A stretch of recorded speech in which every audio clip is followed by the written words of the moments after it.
Welcome to our third session on the book When Helping Hurts. For this third session, my introduction is going to be much shorter than the others because I want to get Angela in on this conversation pretty quickly. Last week, we looked at the way of determining whether a poor person or a poor community needs relief or rehabilitation or development as a correct intervention.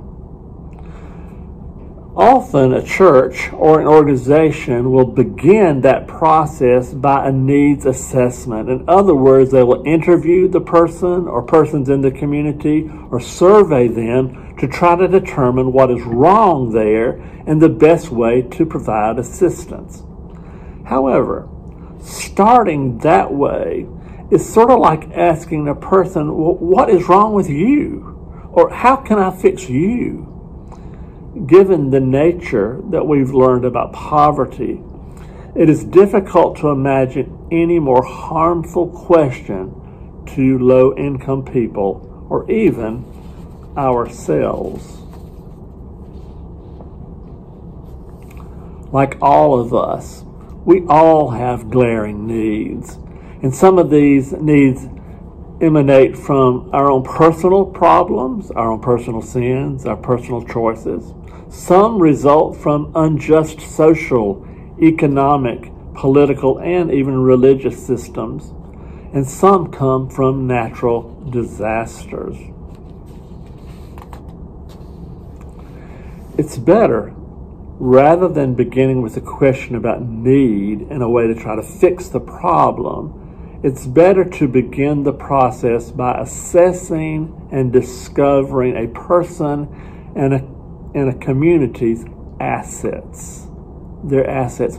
What gifts has God given you that you can use to improve your life or the life of your neighbors?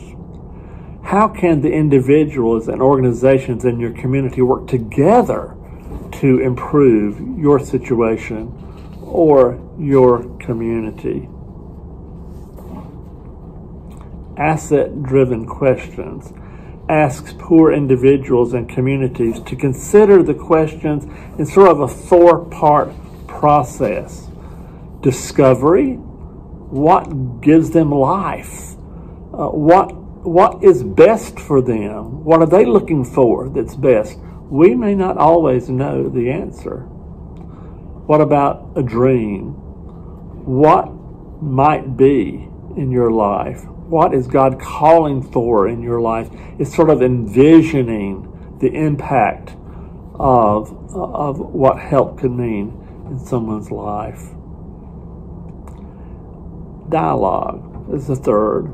What should be? And what does the ideal look like? Again, that's a discovery process. And finally, delivery. What is working? And how can we increase that in your life and in your community as well? Rather than trying to fix someone, we are engaging in relationships with them. And in the process, often we find how impoverished we are and how much in need we are of them in order to sense our own poverty as well. In just a minute, Angela and I are going to sit down and struggle together with this question that I think about often when I plan mission trips for our youth. How do we actually help a community? Is the way we're doing it best for them or best for us? Is there a way that we can invest our time and our money that is beneficial to them and also gives us a way to serve?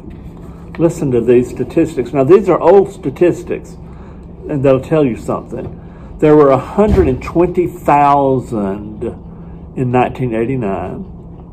450,000 in 1998. There were 1 million in 2003. And in 2006, there were 2,200,000. That is the numbers that reflect the tsunami of epic proportions, a tidal wave of American short-term missionaries flooding the world. The cost? Americans spent $1.6 trillion on short-term missions in 2006 alone. Again, remember, that was 2006. I don't have the numbers for 2020. However, when you think about that money spent, the money spent on a single team of 1 or a 2 week experience would be sufficient to support more than a dozen indigenous workers for an entire year. So, the question that Angela and I are going to struggle together with is there a way to accomplish doing missions that really wholly helps a person or a community? And is there a way that we can do that with our opportunity to serve and our wanting to help? These are hard questions. Here's Angela.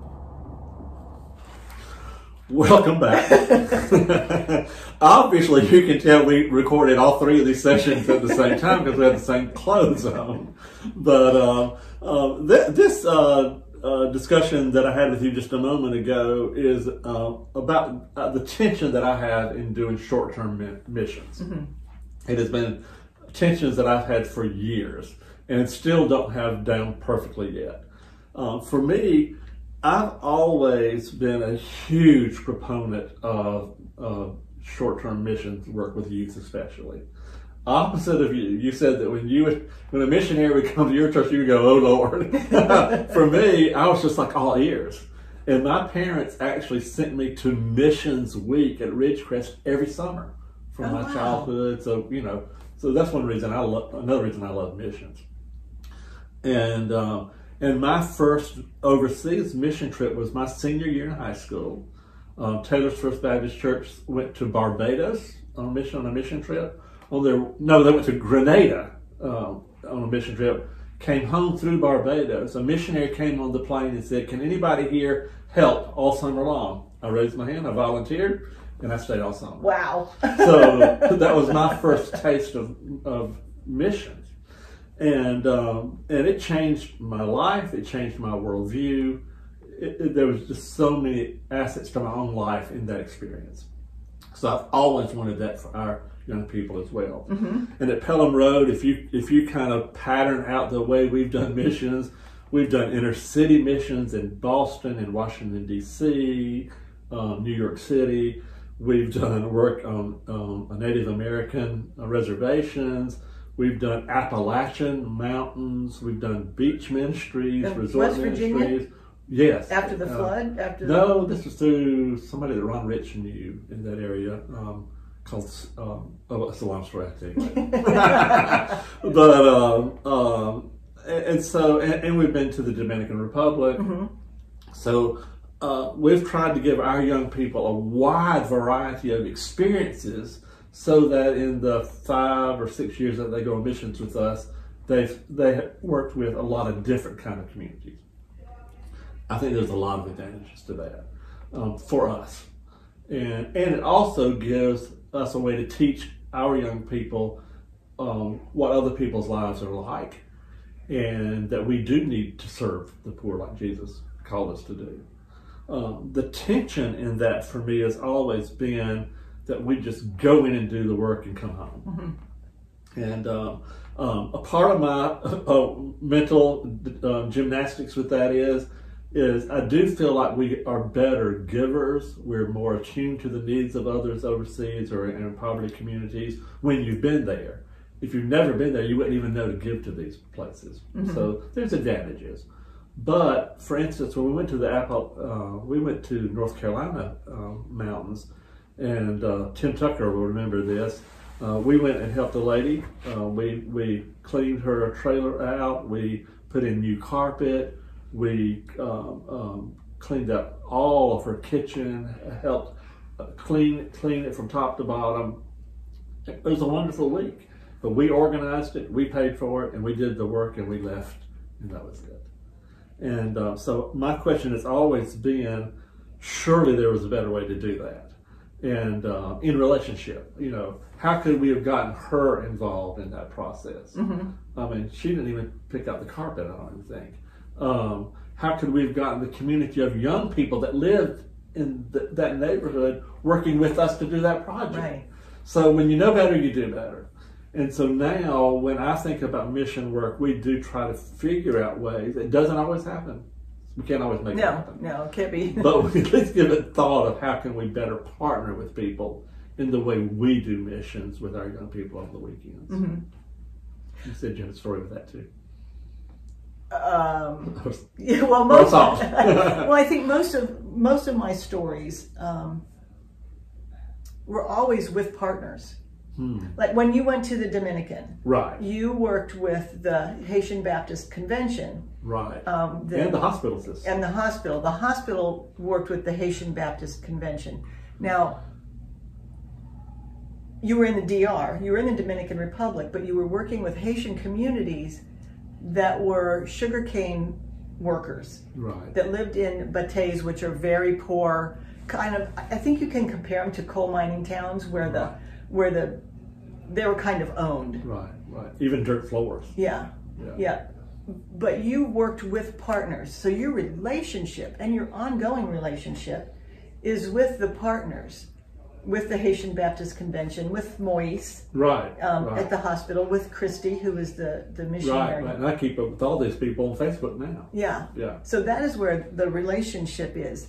Now, I think at one part of your conversation, or maybe when we were talking earlier, was why don't you just send money?